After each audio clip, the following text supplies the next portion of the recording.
Welcome to the Biz Bash podcast, where we make biz strategy a piece of cake. I'm Elizabeth. And I'm Cami, but you might know us better as Eliza and Calligraphy and Cami Monet.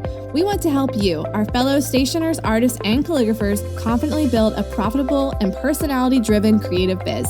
We're here to share our honest-to-goodness advice and actionable strategies for ambitious artists. So put on your party hat, quit being a procrastinator gator, and let's get this party started.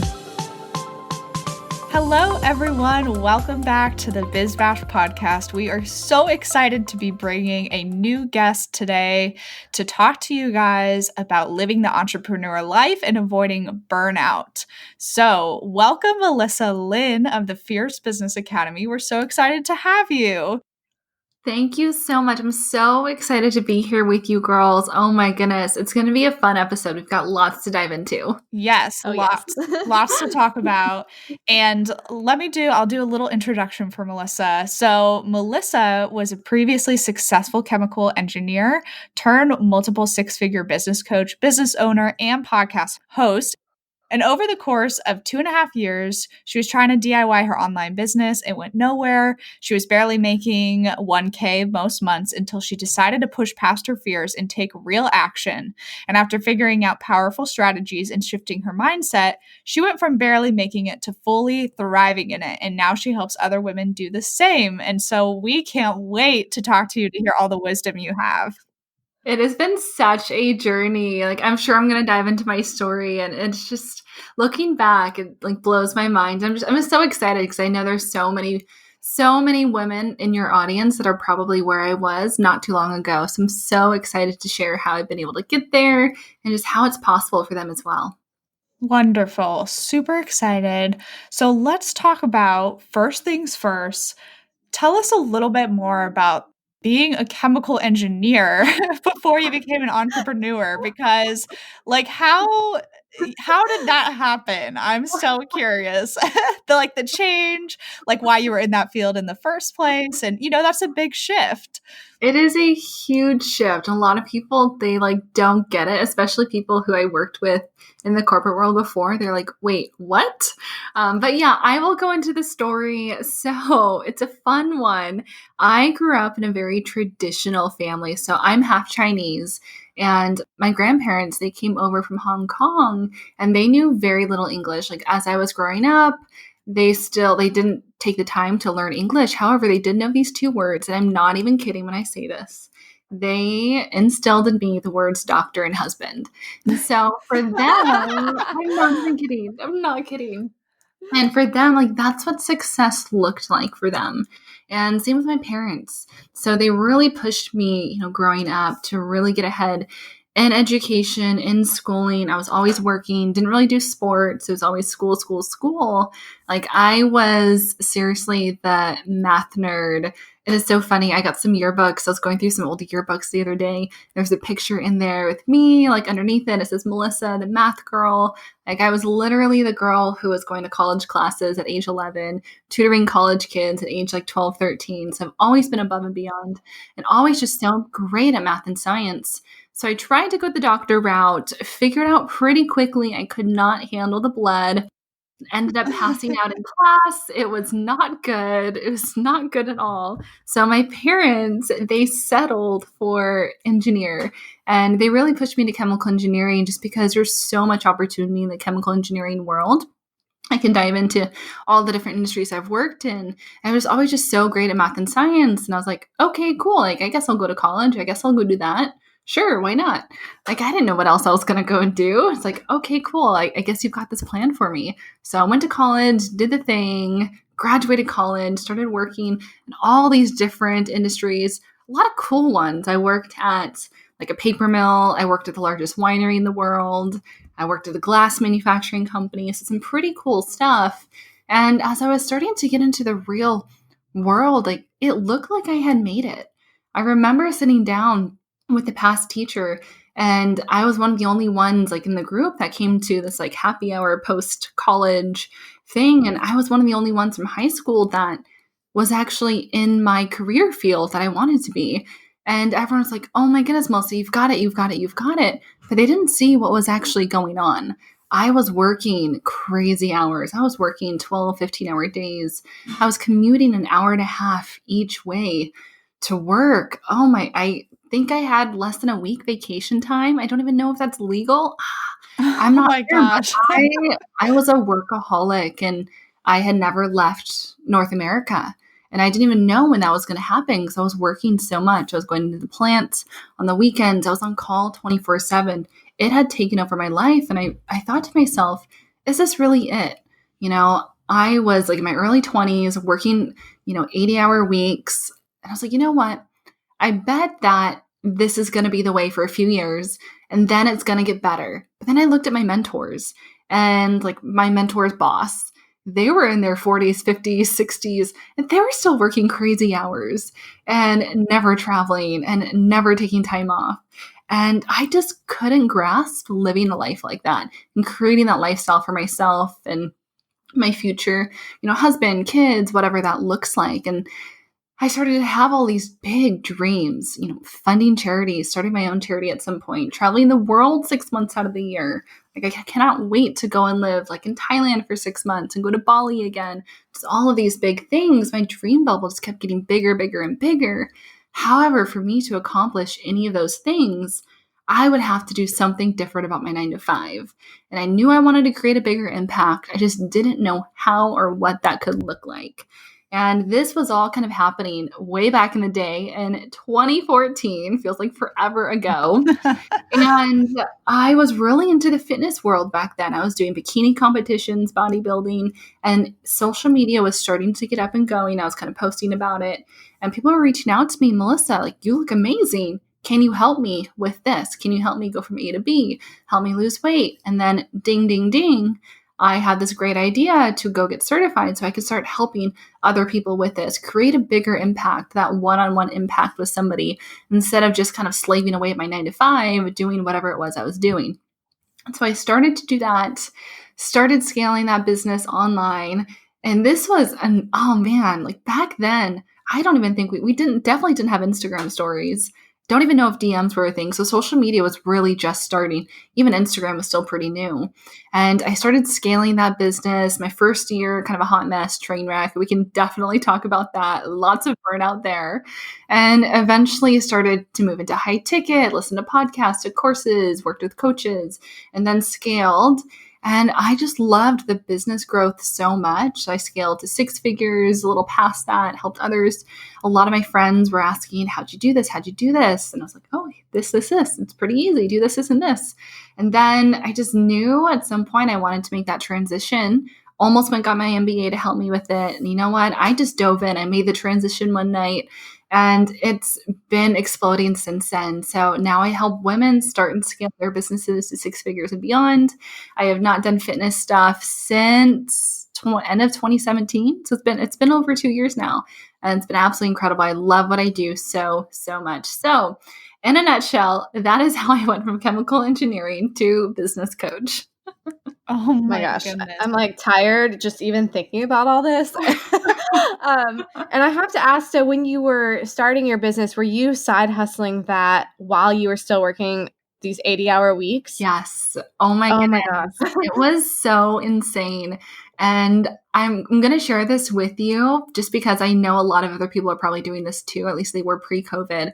I remember I would get to the manufacturing plants I worked at when I was an engineer pretty early, like 4 a.m, 5 a.m. Like I was a workaholic. And I would always, get there, get my reports done, do my job. And then on the back, like behind Google Chrome or behind Safari, like I always had my business website up. I was always working on it. I was doing client check-ins. On my lunch breaks, I was doing client calls. Any minute I had, that's when I was working. During my elliptical time at the gym, I was getting back to people in the DMs. I was a workaholic. Wow. So really there was no balance at all in any way.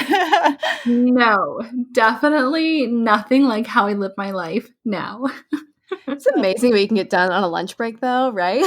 Oh my goodness. You like really surprise yourself. I mean, I just remember like when I still had my full-time 9 to 5 and was like side hustling at the same time, I literally would drive home every lunch break and like paint something in like an hour and then drive back. Like it was insane. So I kind of relate to that. Not so much the 80-hour weeks. Like I'm just like, I don't even know how you like slept or anything. Must have been lots of coffee involved. Lots of coffee. I remember getting home. I would go to the gym in the morning, get to work, come home from work, basically cook a quick dinner, and then go right to bed. Like that was my life. Mhm. And if you're there at 4 a.m., you were going to bed at what, like 7 or 8? Yeah, usually before 8. Usually before Wow. 8. I was getting up at like 2:33. Yeah, it was absolutely insane. Absolutely insane. Holy cow. So, one of the things I am definitely curious about too for you is there was the transition from chemical engineer to entrepreneur. There's obviously some Mhm. overlap there. And then Mhm. you were doing, was it the fitness for 2.5 years? Was that when you were trying to DIY the online business and you didn't feel like you were getting momentum as much with the fitness as you wanted, which is why you then made the next transition to like helping other business owners? I'm curious about kind of how you decided to, as an entrepreneur, change paths in your direction. Yeah. So it was about the first year or so that I was really, really struggling, barely not even hitting like $500 months. And while I was an engineer, I was always fascinated with the business side. So I always worked with some smaller companies where I was brought into the business meetings.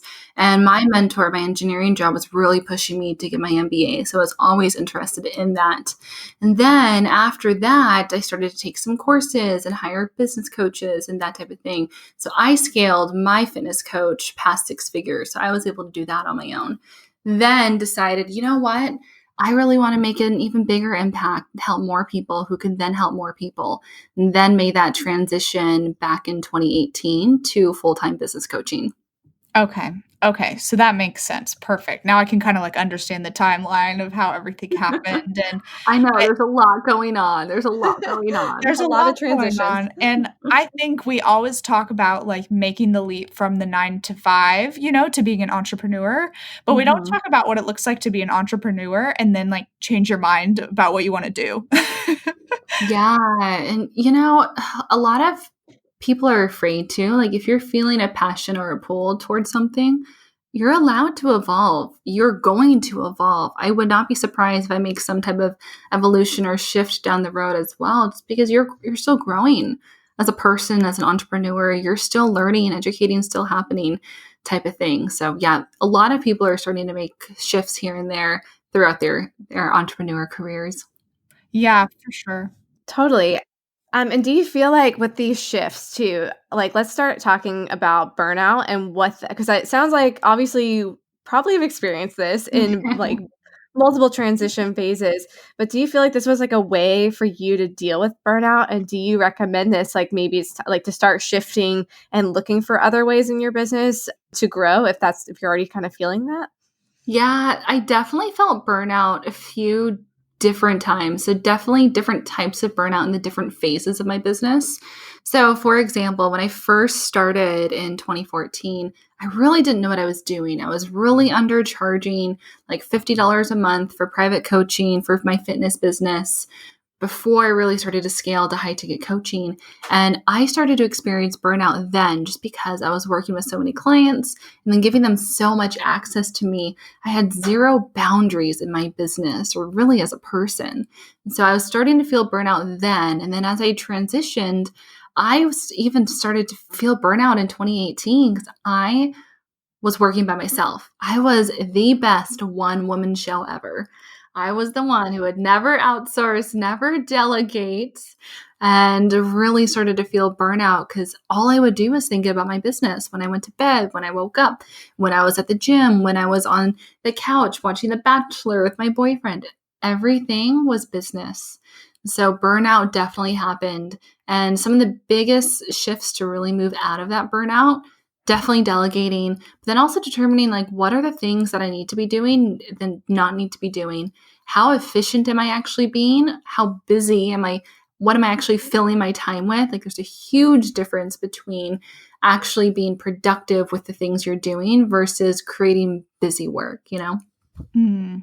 Yeah, I think we all fall into the trap of creating busy work to an extent in our businesses and can get a little bit off track or sidetracked. Or like this Yes. morning, I had one thing on my list I really wanted to work on and somehow did not get to it till after lunch. And I was like, what was I doing the whole time? Like I was in my office working, but I was figuring out a million other things to do instead of that one task.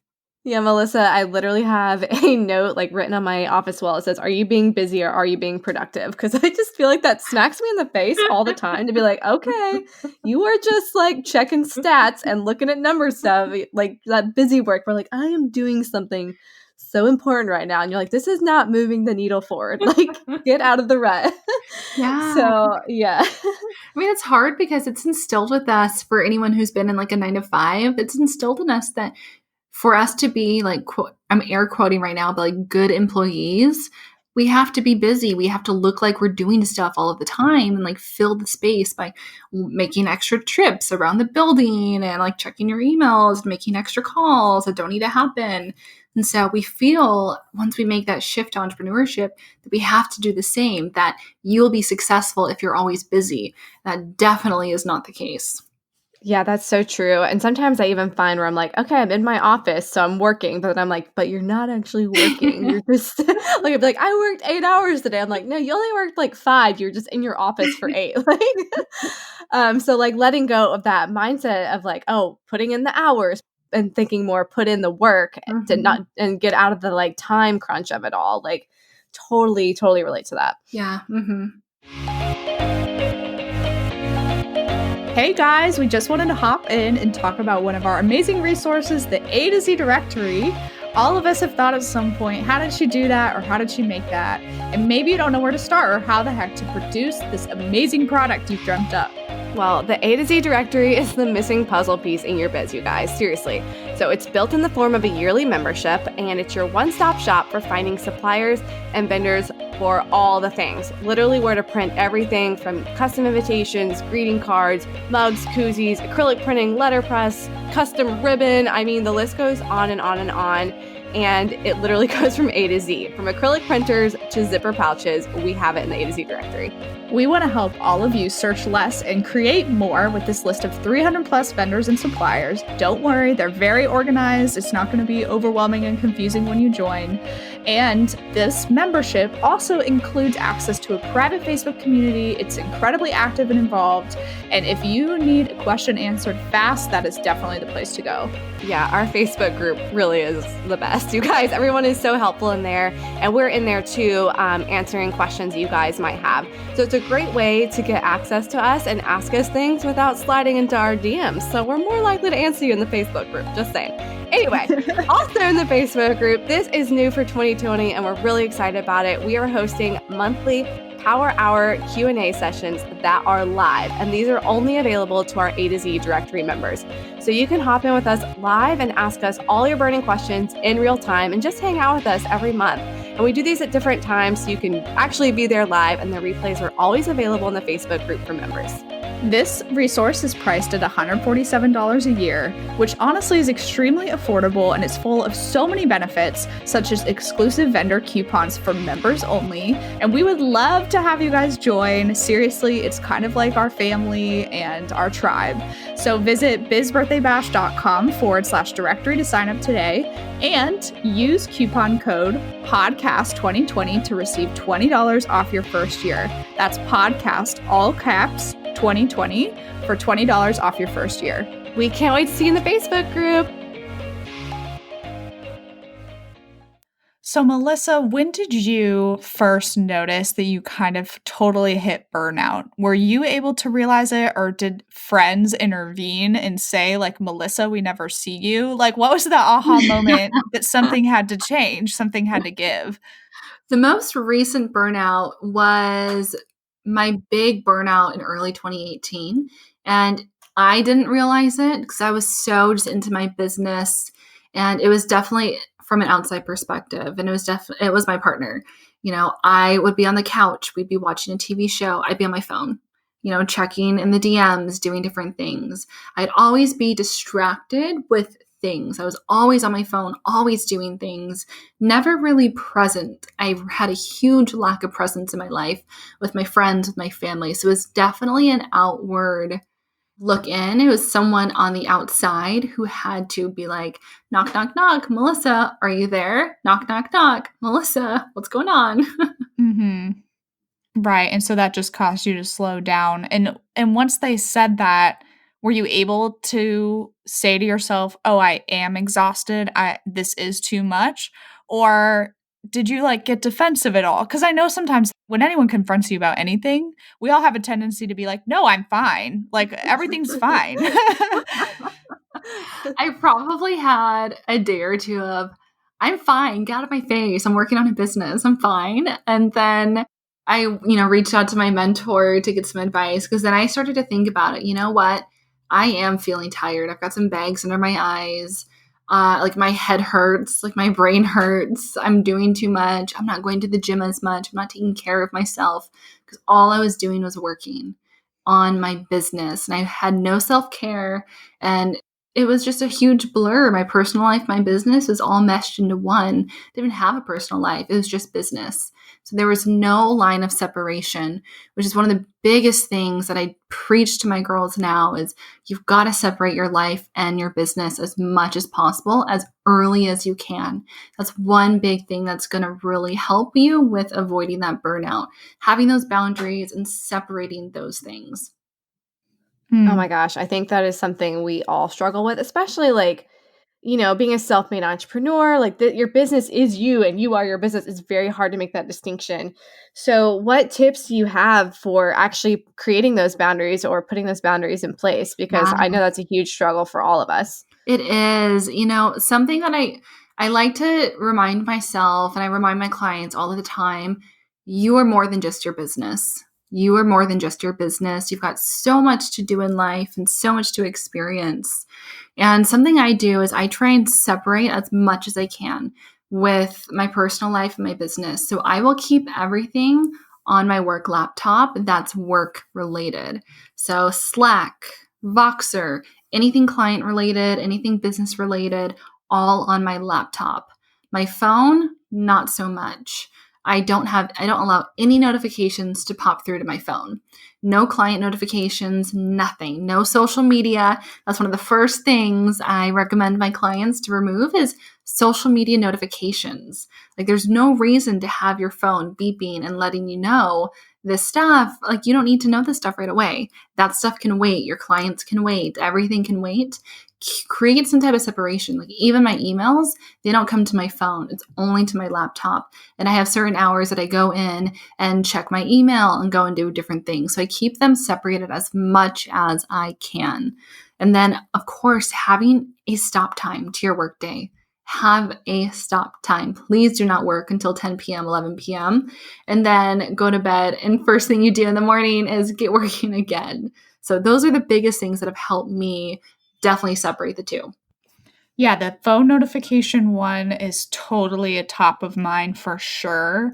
Like, I remember at the beginning, especially in 2015 when I had first started, like, my Instagram account and was obsessed with checking it. Mm-hmm. Once I hit a certain point, I was kinda like, I can't get all of these notifications on my phone for social media," and I turned them off. And so I'm glad that I kind of realized that super early on. I think the only notifications that ever come through on my phone are for, like, iMessage, which are friends, you know? Like, there's really not even, like, calendar invite reminders or anything like that. So that's a really awesome practical tip that if you had asked me, I probably wouldn't have even thought of it, so I'm glad that you brought it up. It's one of the best steps you can take to create some sort of separation. Yeah, and I really love the idea too. Basically, like having like a work laptop and a personal laptop. I know that's not exactly what you said, but just having like your work computer and then your personal thing. And like, I think I did this accidentally for me. Like when I got my desktop computer, because I was working on my laptop for everything. Which don't even get me started. I don't even know how I did that. And that was like my personal and work. But when I have my desktop and it was physically like in my office, like to go in there, like I have to go in there versus like working on my laptop or watching a movie or something, like having my computer set up in a place and I could close the door when I'm done working was like a huge game changer for my being able to set boundaries for myself. And it was totally accidental too. But I feel like that is a really good tip too. It's just having a separate tech device for your personal versus work thing. Yeah, and other things to do, definitely add more playtime into your day. I usually use the color in my Google Calendar of like the bright green for playtime or sometimes yellow, depending on the month. But I always make sure there's either some type of yellow or green on my calendar. Playtime, self-care time. To really avoid burnout, you get to take care of yourself. You get to take care of yourself first, adding playtime, adding fun, self-care. And then, of course, starting to delegate. Delegate, delegate, delegate. It's not very expensive to delegate in your business, and it's going to really help you in the long run.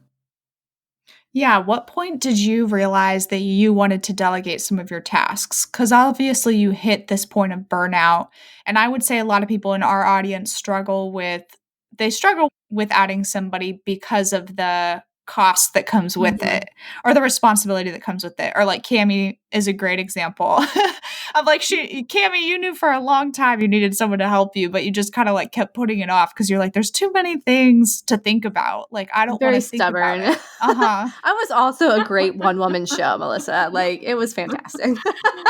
I know. I mean, I thought for the longest time, I can do this better than anybody else. I can do it faster than anybody else. It's going to take me longer to train somebody. So why don't I just do it? Yes.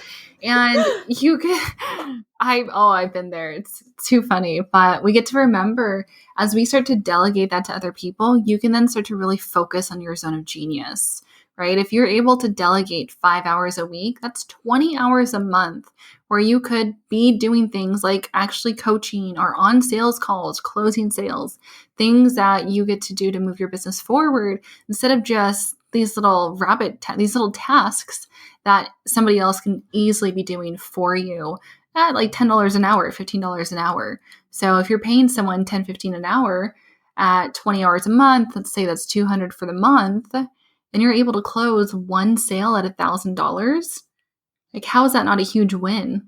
Plus like all those extra hours back in your life.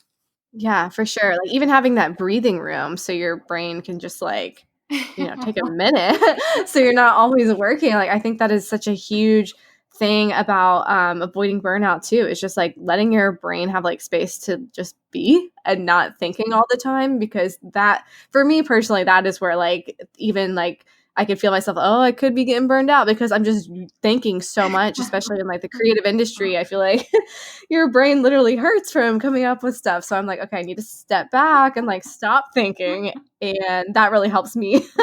Like I look for those like, I don't know, triggers for myself Mhm. for when I get to those burnout moments. Do you have like triggers like that for you where you're like, oh, I need to like take a step back because this is like leading me down that path of burnout? Yeah, my big thing is usually it's when I'm thinking about my business too much. So if I'm going to bed, my business is on my mind. If I wake up, my business is on my mind. If it's all I'm thinking about, if I'm on the couch with my boyfriend, if we're doing date night, maybe we're having some wine and some tapas at home during quarantine, if I'm only thinking about my business, I know I'm getting pretty close to burnout. So for me, it's usually not like a physical exhaustion. Sometimes it is, but usually it's more of a mental exhaustion. Okay, interesting. Yeah, because I think probably everyone experiences it in a different way, which is really Mhm. why you have to be kind of in tune with yourself at the end of the day to understand your needs. I was curious too, Melissa, once you decided to delegate tasks, what was the first thing that you outsourced? First thing I outsourced, I hired a virtual assistant. That was my very first hire, early 2018. Yay! And ooh, even it's so funny because I think back to the conversations like I had with my very first VA of this is the first thing I'm delegating. Okay, here you go. This is part of my baby. Please take care of it. And it was so hard to let go of that control. But I hired a VA, and the first things I had her do was help with some social media graphics, help with just some podcast items. Like I have a podcast, so show notes, uploading, that type of thing. And then also emails. So I always write my emails, but my VAs will upload them for me. They'll do all of the importing. They'll make it look pretty. They'll make sure it's like tagged to the right audience and that type of thing, and make sure that everything's good and ready to go. So those were some of the first things I started to outsource. And then, of course, more and more have been added on. And now here we are, and we've got a team of 7, and we're going to be adding a few more this year. So absolutely incredible. Oh my goodness. Yeah, that is absolutely incredible. So I'm curious too. At this point, do you have somebody like a bookkeeper who's running all of the numbers for you behind the scenes, or are you doing that because you love numbers? It's so funny because I absolutely love numbers. I love crunchy numbers. However, I don't love, and I typically avoid actually looking and taking notes of like this expense, this sale, that stuff. So I have that outsourced. That's one thing that I do outsource. And so it's ready to go. But I love crunching new numbers. I don't like to kind of report and do different things. So there's definitely some tasks I have outsourced. Same with like data collection. I would love to, if I, wanted to spend a few hours every single week of collecting data for my business, looking at those. I have that outsourced. One of my VAs, absolutely love her, but she'll go and collect my data every single week. We look at this stuff weekly.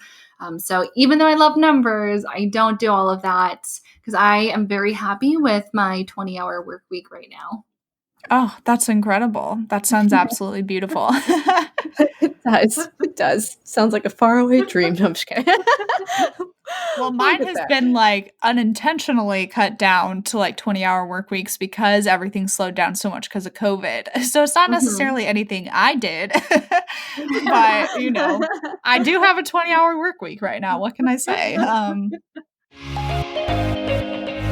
Hey guys, we share a ton of free, helpful info here on the podcast, but if you're looking to go deeper, you need our Business Sense for Creatives bundle. This is our foundational resource. We share it all: our pricing strategies, marketing plans, our favorite print partners, real life examples of our invoices and workflows, and so much more. Literally, it is amazing. It really is the comprehensive guide for a money-making creative biz. So with the bundle, you'll get access to our 3 webinar replays: Pricing with Purpose, How to Be Confident When It Comes to Charging Your Worth; People and Publicity, How to Find Clients and Deliver an Awesome Experience; and lastly, Productivity and Processes, How to Run Your Business Efficiently and Get Crap Done. And not to mention, you'll also get our 3 bonus PDF party favors. What? We've heard from students that these are worth the price of it alone. So the party favors are pricing FAQs, the SEO cheat sheet, and a mini favorite vendors guide to get you started on where to print invitations. So just to clarify, that is not only 3 awesome video recordings, but 3 bonus PDFs as well that support the content from the videos. So I think it's a pretty good deal. Totally. It's the best deal out there. And you have lifetime access to it, which also adds to the whole value. So woohoo! Don't take it from us though. Take it from the hundreds of students who have learned from the bundle and have said that these were the best, most real, and informative webinars that they've ever watched. We've seen students double their prices after watching these and totally skyrocket their businesses.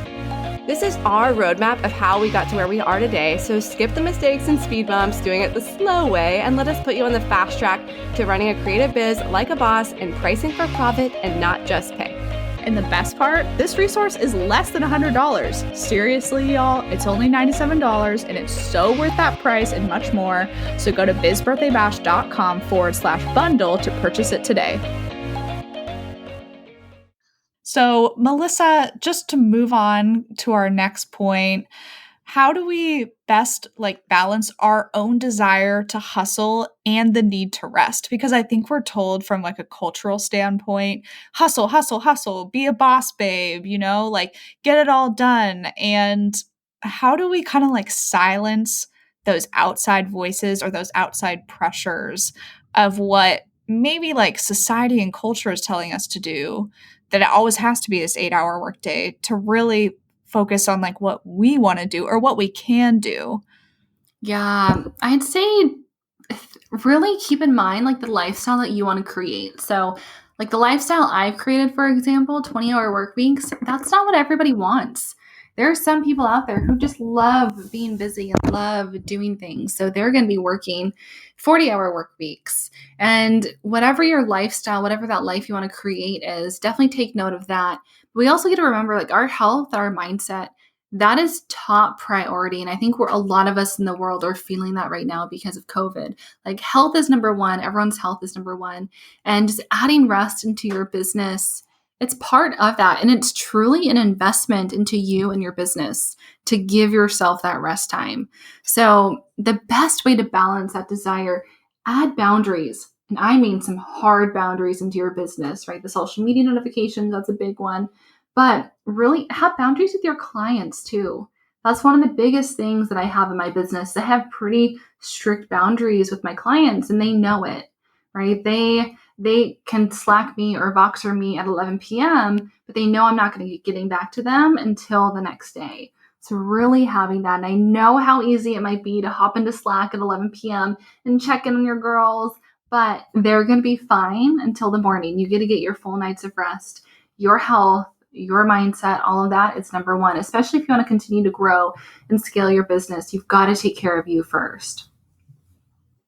Yeah, that is such a good tip, especially like I know it can be so tempting to answer the email like right away or the client call or whatnot. And for me, it was just like when I understood, like I had to have like this shift to understand like my client wasn't mad at me and not everything was an emergency. Like they're just sending an email because that's the time they're sending the email. It's not like they're expecting a response, because I'd always be like, oh my gosh, they asked where this thing was. They're probably freaking out and they're mad. And so I'd be like, okay, I have to handle this. And I'm like, they are just chilling, like probably hanging out on the beach. And they're just being like, oh, let's send her an email real quick. And I'm panicking for no reason other than what I'm putting on myself and like letting go of the pressure I'm putting on myself and making up this whole client thing. Figuring that out was a huge, huge thing for me. I'm setting those boundaries because I'm like, they're fine. Yeah. Everything's fine. It's not an emergency. There are no emergencies in business, ladies. There are no emergencies. It's none. yeah. Everything can feel like it, but it's truly not. And Yeah. like you have to realize that. It can feel like that. If any of your clients, if they're reaching out to you and they're like, this is an emergency, fire, fire, fire, they should be calling 911, not you. There are no emergencies. They're going to be fine. And it's also a good teaching moment, especially for like us coaches, service providers. It's a great teaching moment. I know for me, sometimes like my clients will then go and figure out the answer to themselves on themselves if I give them a little space and don't get back to them right away. And it's my job to help them to be able to do it on their own. So sometimes it's a great thing to really hold those boundaries for that reason. Yeah, that's a great tip too, especially in the coaching sphere. Yeah, I agree. I think that's just like a great tip all around is that people are incredibly like self-sufficient when they need to be. So, but when somebody sends you an email asking a question or needing help with something, like chances are within 30 minutes to an hour after that email, they've already probably figured it out. Oh, yeah. Yes. So you'll follow up with them and you'll say, oh, have you tried this and this? And they're like, oh, well, I actually already got in. And you're like, okay, well, so that you jumped the gun and you sent the email. A lot of times people will like send the email or send the text or send the message before they take a little bit of time to think about it themselves. Yep. All right. Well, we have gotten through like so many questions already, Melissa, and this has been so powerful and helpful to our audience. I would love to know, how are you serving your community and audience in this time of crisis, essentially, where things are just changing rapidly, where we don't know what the next day is going to look like? It can be completely different from the day prior. And, like as is life, but right now you're just adding a whole nother layer on top of it. So what are you doing for your community and your people? I'm really being open to pivots. A lot is going on. As you mentioned, like we don't know what tomorrow is going to look like. So I'm very open to pivoting and I'm very adaptable. So if things need to change, we're definitely open. The business is ready to if we need to. Like, for example, we have our launch calendar for the rest of the year ready. However, we're open to pivot if we need to. And what we're doing inside of the community is really adding value. I'm such a relationship builder. I truly believe in building connection and relationships with your audience, with your community, and really giving value. So we're definitely giving tons and tons of value. We are offering, extended payment plans that we don't typically offer because of COVID and everything going on right now, because we're here to support. And the biggest thing is really just adding more value. So I'm showing up in my Facebook group more often, going live, polling my audience. What is it that they need in this moment? And really being here for them and creating space for them. Same with my clients. At the beginning of every single group call, I always check in with them. How is life? How are you doing? Not the business. How are you doing? Supporting everyone as a friend, as a human, with everything going on, because we're all going through this and we're all going through it together. Yeah. So true. So true. Such good words of wisdom. Well, Melissa, do you have anything else that you really kind of want to impart to our audience before we wrap things up with you today? I think one of the biggest learning lessons that I've learned in the past, I would say 2 years, and this is something I tell myself this almost every day, and this is one of the mantras that I truly believe, is I make more money when I have more fun. And so truly just add more fun and add more playtime, add more connection into your life. It's going to really help with any kind of burnout that you're starting to feel, and really just help your people even more. So play, add the fun. Don't hustle 24/7. You're more than just your business. Add boundaries, be strict with your boundaries, hold to them, and just have fun. Like, life is too short. You get to go out and have fun.